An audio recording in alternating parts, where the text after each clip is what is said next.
నమస్తే. కాజీపేట్ మండల్ తరాలపల్లి అన్న గ్రామంలో ఉన్నాం. తరాలపల్లి అనడం కంటే త్యాగాలపల్లి అనడం చాలా గొప్పగా ఉంటుందేమో. దాదాపుగా 9 మంది అడవుల్లోకి వెళ్ళి ఎన్కౌంటర్లో ప్రాణాలు కోల్పోయారు. ఒక్కరు మాత్రమే ఇంకా అడవుల్లో తన పోరాటాన్ని కొనసాగిస్తున్నారు. సో ఇవాళ మనం అంకేశ్వరపు సారయ్య నివాసంలో ఉన్నాం. ఆయన ఎప్పుడో 10వ తరగతి కంప్లీట్ అయిన తర్వాత 1986లో అడవుల్లోకి వెళ్ళి అజ్ఞాతంలోకి వెళ్ళి మళ్ళీ విగత జీవిగా ఆయన పార్థివ దేహం మళ్ళీ అదే ఇంట్లోకి వచ్చింది. సో పెద్ద ఎత్తున ప్రజా సంఘాల నాయకులు, పౌర హక్కుల నాయకులు, తెలంగాణ అమరవీరుల బంధుమిత్రుల సంఘం సభ్యులు వీళ్ళందరితో సో ఈ గ్రామంలో ఉన్న ప్రజలందరితో ఆయనకి ఘనంగా నివాళి అర్పిస్తున్నారు. మాట్లాడాల్సిన అవసరం ఉన్నది. ఆపరేషన్ కగార్ పేరుతో ఒకవైపున కేంద్రం, ఇంకొక వైపున ఆదివాసీలను రక్షించాలి, దేశ సంపదని, జాతి సంపదని, సహజ వనరులని కాపాడాలి అన్న పోరాటం ఇంకొక వైపున. ఈ పోరాటంలో ఆదివాసీలు బలైపోతున్నారు, ఇటు మావోయిస్టు కూడా బలైపోతున్నారు. హింస సరైనది కాకపోయినప్పటికీ, హింస మంచిది కాకపోయినప్పటికీ దీన్ని పరిష్కారం దిశగా ఏ విధంగా ముందుకు తీసుకెళ్లాలన్న విషయంలో ఆలోచించకుండా ఏదైతే గన్ను ద్వారానే వాళ్ళని చంపేయడం ద్వారానే ఇది సాధ్యమవుతుంది, ఇంక దీనికి ఆప్షన్ లేదని కేంద్రం భావించడం, ఆ తరహా ఎన్కౌంటర్లు చేయడం అన్నది పరిపాటిగా మారిపోయింది. దాదాపు ఈ సంవత్సరన్నర కాలంలో వందలాది మంది మావోయిస్టులు, నక్సలైట్లు ఎన్కౌంటర్ గురి కాబడ్డారు. ఒక్క ఈ గ్రామం నుంచి 9 మంది అడవుల్లోకి వెళ్ళారు. ఇది ఈ గ్రామం యొక్క చరిత్ర. సో మాట్లాడదాం. నా ముందు ఇన్నయ్య గారు ఉన్నారు, అండ్ దాంతోపాటుగా బంధుమిత్రుల సంఘం సభ్యులు ఉన్నారు, కార్యదర్శి అండ్ చాలా మంది కళాకారులు ఉన్నారు, పెద్ద ఎత్తున ప్రజా సంఘాలు, పౌర హక్కుల నాయకులు ఉన్నారు. వాళ్ళతో మనం మాట్లాడించే ప్రయత్నం చేద్దాం. నమస్తే ఇన్నయ్య గారు. సో ఎట్లా చూస్తున్నారు మీరు? ఈ గ్రామం నుంచి 9 మంది అడవుల్లోకి వెళ్ళారు, అజ్ఞాతంలోకి వెళ్ళారు, ఒకరు ఇంకా పోరాటం కొనసాగిస్తున్నారు. సారయ్య గారు ప్రాణాలు కోల్పోయి ఆయన ఇంటికి చేరుకున్నారు. ఈ మొత్తం ఈ వ్యవహారం, ఈ ఘటనని, ఈ పరిస్థితిని మీరు ఎట్లా చూస్తున్నారు? అంటే తరాలపల్లి అనేది ఒక్క 9 మంది విప్లవకారులనే విప్లవోద్యమానికి ఇవ్వలే. ఈ తరాలపల్లి అనేది, ఈ తరాలపల్లి కావచ్చు, బట్టుపల్లి కావచ్చు, పైడిపల్లి కావచ్చు, ఇట్లా అనేక రకాలైనటువంటి ఈ చుట్టుపక్కల గ్రామాలన్నీ కూడా అనేక మంది, ఇప్పుడు మాలాంటి వాళ్ళం కూడా మేము చదువుకున్న కాలంలో ఈ గ్రామంలో జరుగుతున్న భూస్వామ్య వ్యతిరేక, లేకపోతే కూలీ రేట్ల పోరాటం కావచ్చు, జీతాల పెంపుదల కోసం పోరాటం కావచ్చు, లేకపోతే సంపద కాపాడుకునే పోరాటం కావచ్చు, ఇట్లా అనేక రకాలైనటువంటి పోరాటాలు మమ్మల్ని కూడా చైతన్యం చేస్తాయి. మేమందరం కూడా ఈ గ్రామాల యొక్క చైతన్యంతో మేము కూడా విప్లవ ఉద్యమంలో, ప్రజా ఉద్యమాల్లో పాల్గొనడం జరిగింది. అయితే ఏదైతే మనం ఈరోజు ముఖ్యంగా సారన్న గురించి మాట్లాడుకుంటా ఉన్నామో, ఈ సారన్న మీరు అన్నట్టు 1985-86లో రాడికల్ విద్యార్థి సంఘం RSU సభ్యునిగా తన జీవితాన్ని ప్రారంభించి తదనంతరం RYL కార్యకర్తగా పాల్గొని ఆ రోజు చెన్నారెడ్డి నాయకత్వంలో ఏదైతే ఇక్కడ ఒక అనుకూల వాతావరణం, ప్రశాంత వాతావరణం కల్పించినప్పుడు ఇక్కడ వరంగల్లో ఏర్పాటు చేసినటువంటి రైతు కూలి బహిరంగ సభకి చాలా తీవ్రంగా పాల్గొని ఆ తదనంతరం అంటే 90లో ఆ కార్యక్రమాల్లో పాల్గొని 91, 92 తర్వాత ఇక్కడి నుంచి ఆయన పూర్తికాల విప్లవకారునిగా ఏ ఆదివాసీలు అయితే ఉన్నారో, ఏ మూగజీవులు అయితే ఉన్నారో, ఏ మూలవాసులు అయితే ఉన్నారో, ఏ అటవీ ప్రాంతాల్లో తినడానికి తిండి లేక, కట్టుకోవడానికి బట్టలు లేక, ఉండడానికి ఇల్లు లేక, ఎండలో ఎండుతూ వానలో దడుస్తూ మూగజీవులుగా ఉన్నటువంటి ఆ మూగజీవులకి నేను అండగా ఉంటా, ఆ ప్రజల సమస్యల నుంచి వాళ్ళని విముక్తి చేయడానికి నా వంతు బాధ్యతగా నేను ప్రయత్నం చేస్తా అని చెప్పి ఆయన ఇక్కడి నుంచి ఆయన తండ్రి కేంద్ర ప్రభుత్వ అంటే రైల్వే డిపార్ట్మెంట్ చెందినటువంటి ప్రభుత్వ ఉద్యోగి. ఆయన ఆ కుటుంబానికి 2 సంతానం, ఆయన పెద్ద కొడుకు. అటువంటి సారన్న తండ్రి ఉద్యోగ విరమణ చేసినా, లేకపోతే తనకి ఆయన చాలా గొప్పగా చదువుకునేటువంటి విద్యార్థి. మరి అటువంటి విద్యార్థి జీవితాన్ని కూడా ఆయన వదులుకొని, తండ్రి ఒక ప్రభుత్వ ఉద్యోగి అయినప్పటికీ తనకి ఉన్నటువంటి ఆ రోజుల్లోనే ఆయనకి ఇక్కడ భూమి ఉన్నది, మరి అటువంటి భూమిని కూడా ఆయన వదులుకొని వ్యవసాయం చేసేటువంటి సారన్న, భూమిని దున్నేటువంటి సారన్న, పంటలు పండించినటువంటి సారన్న, నేను నా కోసం బతకడం కాదు, ప్రజల కోసం బతుకుతా, ప్రజల కోసమే జీవిస్తా, ప్రజల కోసమే మరణిస్తా అని ఏ శపథమైతే బూరి ఆనాడు ఉన్నటువంటి కామ్రేడ్ పులింగన్ కావచ్చు, కామ్రేడ్ రణదేవ్ కావచ్చు, కామ్రేడ్ ఐలన్న కావచ్చు, కామ్రేడ్ లింగన్న కావచ్చు, కామ్రేడ్ యేసోబు కావచ్చు, ఇట్లా అనేక మంది యొక్క నాయకత్వంలో ఆయన పనిచేసి ఆయన ఇక్కడి నుంచి బయలుదేరి అక్కడికి పోయిన తర్వాత మాకున్న సమాచారం మేరకు, ఎందుకంటే మీ పత్రికల ద్వారా మీడియా ద్వారా మాకు తెలిసింది ఏంటంటే ఆయన గత కొంతకాలంగా ఆయన అనారోగ్యంతో బాధపడుతున్నాడు. ఆయన కనీసం నడవలేని స్థితిలో ఉన్నాడు. ఆయన దళంలో కానీ ప్లాటూన్లో కానీ ఆర్గనైజేషన్లో కానీ పూర్తి కాలంగా ఆ కొండలెక్కి దిగడం కానీ, లేకపోతే ఆయన ఆ శత్రు బలగాలు చుట్టుముడుతుంటే ఆయన తన ప్రయాణాన్ని కొనసాగించలేని స్థితిలో ఆయన గత కొంతకాలంగా విశ్రాంతి తీసుకుంటూ ఆయన అనారోగ్యం నుంచి బయటపడడానికి ఆయన అనేక రకాలైనటువంటి వైద్య పరీక్షలు చేసుకుంటూ వైద్య సహాయం పొందుతూ ఆయన ఉన్నటువంటి ఒక ఆదివాసి గూడెంలో ఉన్నటువంటి ఆదివాసి గ్రామంలో ఉన్నటువంటి కామ్రేడ్ సారన్నని, కామ్రేడ్ శ్రీధర్ని ఎన్కౌంటర్ కాదంటారా మీరు? ఆయన అనారోగ్యంతో ఉన్నాడు, అసలు నడవలేడు. చలపతి లాంటి ఘటనేనా ఇది కూడా? ఆయన అనేక మంది తన ఉద్యమ సహచరులతోటి ఆయన తోటి కామ్రేడ్స్ తోటి ఉన్నాడు, కానీ ఈయనైతే ఆయన ఒక గూడెంలో ఉన్నాడు. ఆయన ఒక అక్కడ ఉన్నటువంటి ఆదివాసీ ఒక గ్రామంలో ఉన్నాడు. ఆయన ఉన్న విషయము గత కొంతకాలంగా తెలుసుకున్నటువంటి భద్రతా దళాలు కావచ్చు, అక్కడ డిఆర్జీ బలగాలు కావచ్చు, ఆడున్నటువంటి పోలీసు బలగాలు కావచ్చు, వాళ్ళు పసిగట్టి నిరాయుధుడైనటువంటి ఆయన దగ్గర వాస్తవంగా ఆయన స్థాయి చూస్తే ఆయన దగ్గర AK-47 ఉండాలి, SLR ఉండాలి. కానీ ఆయన దగ్గర ఏం పెట్టిండు? 303 వెపన్ పెట్టిండు. ఆయనతో పాటు ఆ గ్రామస్తులు ఎవరైతే ఉన్నారో, పక్క గ్రామాల వాళ్ళు ఎవరైతే ఉన్నారో, వాళ్ళకి ఆ డ్రెస్సులు వేసి ఆ దుస్తులు వేసి ఆయనతో పాటు అక్కడ వేసి చంపక ముందు చిత్రహింసలు గురి చేసినట్టుగా చాలా మంది చెప్తా ఉన్నారు. ఛత్తీస్గఢ్ మీడియా మొత్తుకుంటా ఉన్నది. ఛత్తీస్గఢ్ మీడియా ఇలా వాళ్ళు కోడే కూస్తా ఉన్నారు. ఆయన ఒక మూగజీవి, ఆయన ఒక నిరాయుధుడు, ఆయన ఒక ప్లాటూన్లో లేడు, ఆయన ఒక దళంలో లేడు, ఆయన తోటి అనేక మంది దళ సభ్యులు లేరు, ఆయన అనారోగ్యంతో ఉన్నాడని ఛత్తీస్గఢ్ మీడియా ఈరోజు చెప్తా ఉన్నది. మరి అటువంటి నిరాయుధుడైనటువంటి మరి ఆయన పట్టుకొని చంపి ఈరోజు ఏదో గొప్పగా 25 లక్షల రివార్డు ఉన్నటువంటి ఆయన చంపినవని గొప్పగా చెప్పుకోవడానికి ఈ పిరిగి పందలైనటువంటి మోడీ అమిత్ షాలకి సిగ్గు లేదా అనేది మాలాంటి వాళ్ళు ఎందుకు పోయింది అసలు? మీరేమో మీ నినాదాల్లో ఆయన్ని దేశభక్తుడిగా చూస్తున్నారు, వాళ్ళేమో రాజ్యమేమో సంఘ విద్రోహ శక్తులు వీళ్ళని ఏరిపారేయాలని వాళ్ళు అంటున్నారు. వాళ్ళు దేశభక్తులు ఎందుకు అంటున్నామంటే ఈ దేశ సంపదని కొన్ని వేల సంవత్సరాలుగా ఏ మూలవాసులైతే ఏ ఆదివాసులైతే చెట్టును చేమని కాలువలని గుట్టలని వాళ్ళు కాపాడినరో, సంపదను కాపాడినరో, ఉపరితల ఖనిజాలను కానీ భూగర్భ ఖనిజాలను కానీ ఏదైతే వాళ్ళు కాపాడినరో ఆ కాపాడే వాళ్ళకి అండగా కామ్రేడ్ సారయ్య అక్కడికి పోయిండు. అంతేగాని ఈ సంపదని కాపాడడం దేశభక్తి కాదా? ఈ అడవిని కాపాడడం దేశభక్తి కాదా? ఈ చెట్టును చేమని కాపాడడం ఈ దేశభక్తి కాదా? ఆ కొండలు గుట్టల్ని కాపాడడం దేశభక్తి కాదా? భూగర్భంలో ఉన్నటువంటి ఖనిజ సంపదను కాపాడడం దేశభక్తి కాదా? మరి దేశభక్తి అంటే ఏంటిది? దేశాన్ని దోసుకోవడం, సంపదని ఇతర దేశాలు తరలించడం, ఈ సంపదని వ్యాపారం చేయడం, ఈ సంపదని లాభాల కోసం అమ్ముకోవడం, ఇదా దేశభక్తి అంటే? అదాని అంబానీలు వాళ్ళు దేశభక్తులా? ఈ దేశ కార్పొరేట్ శక్తులు దేశభక్తులా? ఈ దేశ పెట్టుబడిదారులు వాళ్ళు దేశభక్తులా? ఈ దేశంలో నిజమైన దేశభక్తులు ఎవరంటే ఈ ప్రజల కోసం, ఈ 145 కోట్ల ప్రజల కోసం ఎవరైతే పాటుపడుతున్నారో, భారత రాజ్యాంగంలో ఉన్నటువంటి 12 షెడ్యూల్ని ఎవరైతే అమలు చేయమంటున్నారో, భారత రాజ్యాంగంలో ఉన్నటువంటి ఆర్టికల్ని ఎవరైతే అమలు చేయమంటున్నారో వాళ్ళే కదా దేశభక్తులు.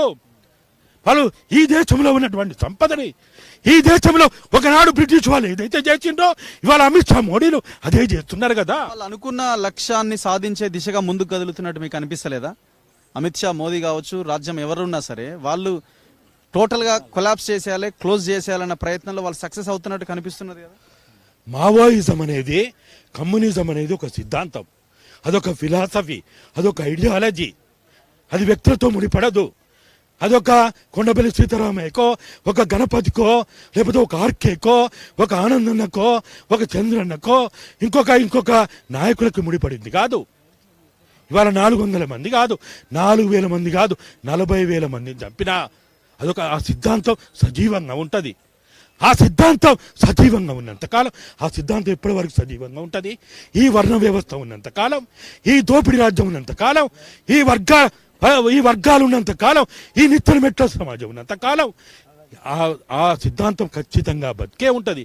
వాళ్ళు చేయాల్సిన పని ఏంటంటే మావోయిస్టులతో ఛత్తీస్గఢ్ కాదు, వాళ్ళు చేయాల్సిన పని ఆ ఛత్తీస్గఢ్ ప్రజలు ఏదైతే కోరుకుంటున్నారో 5వ షెడ్యూల్ అమలు అయితే చేయమంటున్నారో 5వ షెడ్యూల్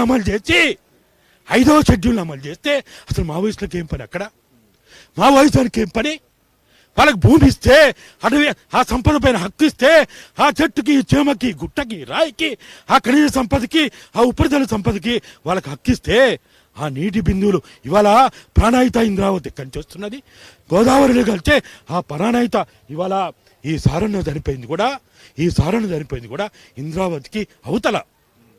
ఈ సారణ రక్తము ఆ ఇంద్రావతిలో కలిసింది, ఆ ప్రాణాయితలో కలిసింది. ఆ రక్తమే మన గోదావరిలో కలుస్తా ఉన్నది. కాబట్టి ఇవాళ వాళ్ళు అడుగుతున్నది మాకు మేము పని చేయమో, మాకు తిండి పెట్టమని అడుగుతలేరు, మాకు పదవులు ఇవ్వమని అడుగుతలేరు, మాకు భూమి ఇవ్వమని అడుగుతలేరు. ఎవరు? ఈ మావోయిస్టులు. వాళ్ళు అడుగుతున్నదల్లా కూడా ఒక్కటే, ఈ మూగవాసులైనటువంటి ఈ దేశభక్తి. అసలు ఈ దేశాన్ని ఎవరు కాపాడిండ్రు? అమిత్ షా మోడీలా? ఈ ఆర్యులా? ఈ మనువాదులా? వాళ్ళు కాదు కదా. ఎక్కడి నుంచో వచ్చినటువంటి ఈ RSS ఆర్యులు. ఈ దేశ సంపద పైన వాళ్ళకి ఏం హక్కుంది? ఈ దేశ సంపద పైన హక్కుందంటే ఈ ఆదివాసులకే హక్కుంది, ఈ మూలవాసులకే హక్కుంది. మరి వాళ్ళు దేశభక్తులు కాకపోతే వీళ్ళు దేశభక్తులా? ఆర్యులు దేశభక్తులా? అదాని అంబానీ దేశభక్తుడా? కార్పొరేట్ శక్తులు దేశభక్తులా? పెట్టుబడిదారులు దేశభక్తులా? వాళ్ళు దేశాన్ని దోచుకుంటున్నారు.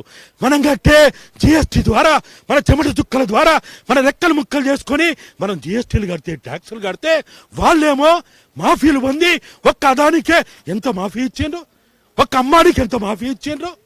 మరి ఇవాళ వాళ్ళు అడుగుతున్నది, అయ్యా నాయనా ఈ భూమిని మేము కాపాడినాం అని వాళ్ళు అడుగుతున్నారు. వాళ్ళు మరి ఖచ్చితంగా ఎంతమందిని చంపినా సిద్ధాంతాన్ని చంపలేరు. ఇప్పుడు మీరు నన్ను ఇప్పుడు మిమ్మల్ని కూడా అరెస్ట్ చేసిండ్రు, మిమ్మల్ని కూడా తీసుకుపోయి జైల్లో పెట్టిండ్రు. మీ గొంతు నిలవగలిగినరా? ఒకవేళ మిమ్మల్ని చంపేసినా మీ ఆశయ బాటలో నడిచేవాళ్ళు ఇంకో జర్నలిస్టులు ఉంటారు కదా, ఖచ్చితంగా ఉంటారు కదా. కాబట్టి ఇదొక సిద్ధాంతం, ఇదొక భావజాలం, దీన్ని ఎవ్వరు చంపలేరు. Thank you very much madam. మీరేమంటారు? బంధుమిత్రుల సంఘం నుంచి పరిష్కారం ఏమన్నా ఉన్నది అని కనిపిస్తున్నదా? ఒకవైపున వాళ్ళు చేయాల్సిన పని వాళ్ళు చేస్తున్నారు, వీళ్ళు చేయాల్సిన పోరాటం వీళ్ళు చేస్తున్నారు. సో అంతిమంగా దీనికి ఒక పరిష్కారము మీరు కోరుకుంటున్నది, డిమాండ్ ఏమన్నా ఉన్నదా? ఎప్పుడైనా ప్రజాస్వామ్య పాలన అన్నప్పుడు ప్రజలకు కావాల్సిందేదో పాలకులు గమనించాలి. అట్లాగే ఆ ప్రజల నుండే విప్లవకారులుగా మారుతున్న వాళ్ళు ఏమి కోరుకుంటున్నారు, ఆ ప్రజల కోసమే ప్రాణాలు అర్పిస్తున్న వాళ్ళు ఏం డిమాండ్ చేస్తున్నారో అది పారదర్శకంగా కింది వరకు రావాలి. కానీ వాళ్లకు సంబంధించిన స్వేచ్ఛగా మాట్లాడే వాతావరణాన్ని కల్పించారా? ఒకరోజు మనకి గత 20 సంవత్సరాల క్రితం చర్చల వాతావరణం వచ్చినప్పుడు మనం చూసాము, లక్షలాది ప్రజలు వాళ్ళ డిమాండ్ను మావోయిస్టు పార్టీకి ముందు పెట్టారు. వాళ్ళ తరపున చర్చలకు వచ్చిన పార్టీ వాళ్ళు రామకృష్ణ, గణేష్, చలపతి వీళ్ళంతా కూడా ఆ ప్రజల సమస్యలనే మాట్లాడారు, ప్రజల ఎజెండానే మాట్లాడారు. ఆ రోజున్న వాతావరణాన్ని ఈ రోజు కల్పించమనండి, అది సమస్యకు పరిష్కారము ప్రజలు ఏం కోరుకుంటుందో తెలుస్తుంది. కానీ మీరు తుపాకులతో నోర్లు నొక్కేసి, హత్యలతో మనుషుల్ని చంపేసి ప్రజాస్వామ్య వాతావరణమే కల్పించలేకపోతే ఇది ప్రజాస్వామ్య పాలన ఎట్లా అవుతుంది? ప్రజలకు మాట్లాడే హక్కు ఎట్లా ఉంటుంది? సోషల్ మీడియా కానీ, ప్రింట్ మీడియా కానీ ప్రతి దాన్ని కూడా ప్రభుత్వం తన చేతులలో పెట్టుకొని వాళ్ళకు కూడా మాట్లాడే, రాసే హక్కును కల్పించలేని చోట ప్రజాస్వామ్యాన్ని, పరిష్కారాన్ని మనం ఎక్కడ వెతకాలి? ఇది సభ్య సమాజం ఆలోచించాల్సిన అవసరం ఖచ్చితంగా ఉంది. అసలు పరిష్కారం అని మనం దేన్ని అనుకోవాలి? పరిష్కారాలు లేని ఉంటుందా? మానవ మనుగడలో పరిష్కారం కాని సమస్య ఏదైనా ఉందా? అసలు ఈ పరిష్కారము అనే దాన్ని ఈ ప్రభుత్వం చెప్తుందా? ప్రభుత్వం చెప్తున్న పరిష్కారము మనుషుల్ని చంపడం. వాళ్ళు పబ్లిక్ గా ప్రకటిస్తున్నారు మావోయిస్టు రహిత సమాజాన్ని స్థాపిస్తామని. అది సాధ్యం కాదు. ఎందుకనంటే గత 30 ఏళ్ళు తరాలపల్లి నుండి వెళ్ళిన సారన్న ఎక్కడ బతికాడు? ఆదివాసీల్లో బతికారు. కోట్లాది సైన్యాన్ని దించి కోట్లు గుమ్మరిస్తున్న సారన్న నువ్వు ఈరోజు అనారోగ్యంతో తప్ప ఆయుధంతో ఉన్నప్పుడు పట్టుకోలేకపోయావు. నువ్వు పరిష్కారాన్ని కనుగొనగలవా? అట్లాగే ప్రజల కోసమే ప్రాణాలు అర్పించిన యోధులు దేశభక్తులు కాదని అనే ధైర్యం ఎవరికి ఉంది? అమరుల బంధుమిత్రుల సంఘంగా మా రక్త సంబంధికులు ఇప్పటికి 10,000 మంది విప్లవోద్యమంలో చనిపోయారు. వాళ్ళ తరపున మేము మాట్లాడుతున్నాము. మా వాళ్ళు చిందించిన ప్రతి నెత్తురు ఈ దేశ సంపద కోసము, ఈ దేశ ఖనిజ వనరులను కాపాడడం కోసము, ఈ దేశ ప్రజలని 3 పూటలా తిండి తిని బతకడం కోసము, వాళ్ళు తమ ఆత్మగౌరవంగా బతకడం కోసం మాత్రమే ఈ 10,000 బలిదానాలు జరిగాయి. ఇది నిజమైన దేశభక్తి అంటే. ఒకప్పుడు మీరు భగత్ సింగ్ను కూడా దేశద్రోహి అన్నారు, రామ్జీ గొండుదాదాను దేశద్రోహి అన్నారు, కొమ్రం భీమును దేశద్రోహి అన్నారు, బీర్సా ముందాను దేశద్రోహి అన్నారు. ఈ రోజు మీరే విగ్రహాలు పెట్టి ప్రభుత్వాలే సదస్సులు నడిపి వాళ్ళని దేశ నాయకులు అంటున్నారు. ఇది మీ అవినీతి పాలనకు అవకాశవాదంగా ఉపయోగించుకుంటున్నారు. కానీ కమ్యూనిజం ఎప్పుడు ప్రజల పక్షాన పోరాడి ప్రజల కోసం ప్రాణాలు అర్పించిన వాళ్ళనే దేశభక్తులు అంది. దాన్నే గీటురాయిగా తీసుకుంది. అది అమరుల రక్త తర్పణంతో రక్త చరిత్రతో లిఖించిన సువర్ణాక్షరాలు. దాన్ని చెరపడం ఎవరికీ సాధ్యం కాదు. సారన్న కట్టు బట్టలతో వెళ్ళాడు, ఈ రోజు ఒంటి మీద బట్టలు లేకుండా వచ్చాడు. అది నిస్వార్థంగా ప్రజల కోసం పనిచేయడం. మన దగ్గరున్న ప్రతి నాయకుడిని చూడండి, ఎన్ని కోట్లు సంపాదించారు, ఎన్ని లక్షలు సంపాదించారు, వాళ్ళు ఎంత సంపాదిస్తున్నారు. సారన్న ఏం సంపాదించారో చూడండి. ఈరోజు ఆ కుటుంబము పెట్టుకోలేని పరిస్థితి వస్తే జనమంతా మేమున్నామని వచ్చే పరిస్థితి. ఇది ఒక మనిషి 45 ఏళ్ళు ఈ ఊరును వదిలిపెట్టి పోయినా కూడా అతని ఉనికి ఉండడం. ఈ రోజు దండకారణ్యంలో కూడా సారన్న ఉనికి ఉంది. ఆయన ఎక్కడెక్కడ పనిచేశాడో అక్కడక్కడ ఉనికి ఉంది. ఈ రోజు మోదీ కావచ్చు, అమిత్ షా కావచ్చు, ఏ నాయకుడైనా కావచ్చు, పదవులలోకి వెళ్ళి పక్కకు పోతే అతి గతి లేని పరిస్థితి. ప్రభుత్వాల నుండి పక్కకు పోతే, అధికారం నుండి పక్కకు పోతే అతి గతి లేని పరిస్థితి. వాళ్ళు పాకులాడే పరిస్థితి. కానీ సారన్న లాంటి వాళ్ళు అజ్ఞాతంగా ఉండి తమ పేరు మాట తను అంతా కూడా అజ్ఞాతంగా ఉన్నా కూడా ఈ సమాజంలో వాళ్ళ ఉనికి ఉంది. అది నిజమైన విప్లవకారులకు సంబంధించింది. ఒకసారి రండి బ్రదర్.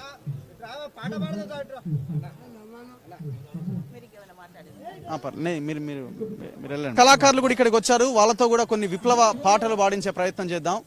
సో అందరిలో ఒక స్ఫూర్తి నింపే పాటలతో ఇంకా ఈ పోరాటాలని, ఉద్యమాలని మరింత ముందుకు తీసుకెళ్లాల్సిన అవసరం కూడా ఉన్నది. ఎక్కడి నుంచి బ్రదర్ మీరు? మాది నర్సంపేట డివిజన్, చెన్నారావుపేట మండలం, పాపాయపేట డప్పు కళా బృందం. మరి ఇక్కడికి మమ్మల్ని పిలిపియడం జరిగింది. పాట జోహార్లు తెలంగాణ యోధులారా, అఖండ వీర శూర హస్త కంకణ యోధులారా, మర పిరంగులెక్కుబెట్టి తూటాలు దింపిన ఎత్తినా ఎర్రని సుత్తి కొడవలి జెండ దింప ఎరుంగని రణధీరులారా, మరణముందిన వీర సమాధులుండే మిగిలి ఉన్న ముని ముని మీసముండే, మరణముందిన వీర సమాధులుండే మిగిలి ఉన్న ముని ముని మీసముండే, ఎత్తరా నాటి తెలంగాణ ఎర్రజెండా, ఎత్తరా నాటి తెలంగాణ ఎర్రజెండా. జోహార్లు సారన్నకు, జోహార్లు సారన్నకు.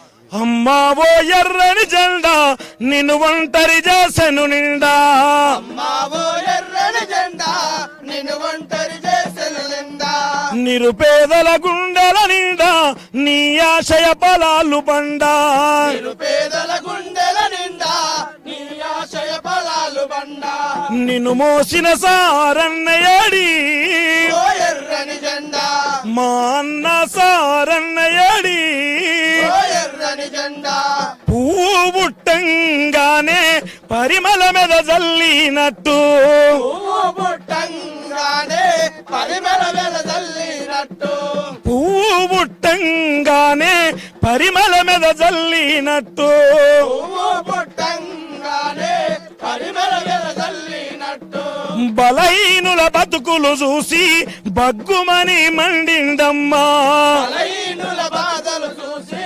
బగ్గుమనే మండిండ అరెరే! భూమి భుక్తి విముక్తి కొరకు పోరాడి నేలకు వడిగా అమ్మా ఏయ్! ఎర్రని జెండా నిన్ను ఒంటరి చేసెను నిండా ఆ! నిరుపేదల గుండెల నిండా ఒరే!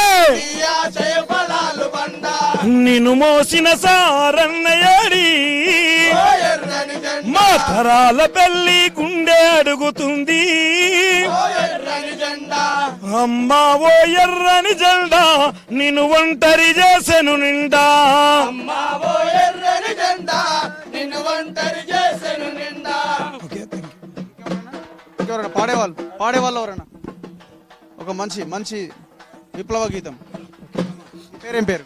పెరక బాబు నా పేరు. పాడండి. ఈరోజు తరాలపల్లి నుండి సారయ్య గారు పేదల కోసము పేదల ఆశయాల కోసము ఎంతో కష్టపడి ఉద్యమాన్ని నడిపి ఈ రోజుతోటి వెళ్ళిపోతా ఉన్నాడు.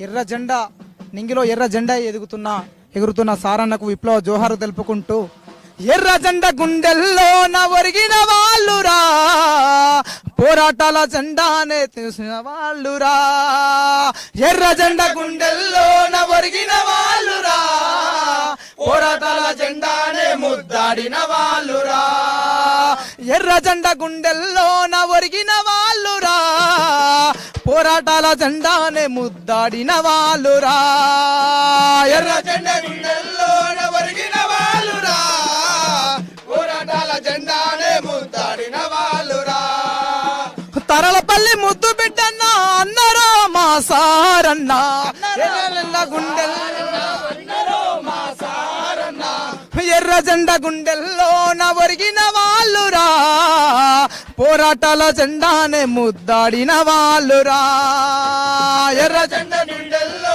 ఒరిగిన వాళ్ళురా పోరాటాల జెండానే ముద్దాడిన వాళ్ళురా రక్తం తోటి చక్రము తిప్పి జనపనారా మిల్లును నడిపి జనపనారా మిల్లును నడిపి జనపనారా మిల్లును నడిపి జీవితాలతో ఆటలాడిన యజమాన్య ఎదురించిన వాడు ఎర్ర జెండా గుండెల్లో ఒరిగిన వాళ్ళురా పోరాటాల జెండానే ముద్దాడిన వాళ్ళురా పోరాటాల జెండానే ముద్దాడిన వాళ్ళురా ఒకటై రెండై వందలు వేలై కాలే కడుపులా కలిపోరై కాలే కడుపులా కలిపోరై కాలే కడుపులా కలిపోరై ఒకటై రెండై వందలు వేలై కాలే కడుపులా కలిపోరై కాలే కడుపులా కలిపోరై కాలే కడుపులా కలిపోరై దోపిడి కూటలు చిల్చిన వాళ్ళు ప్రజల గుండెలో నిలిచిన వాళ్ళు ఎర్ర జెండా గుండెల్లో ఒరిగిన వాళ్ళురా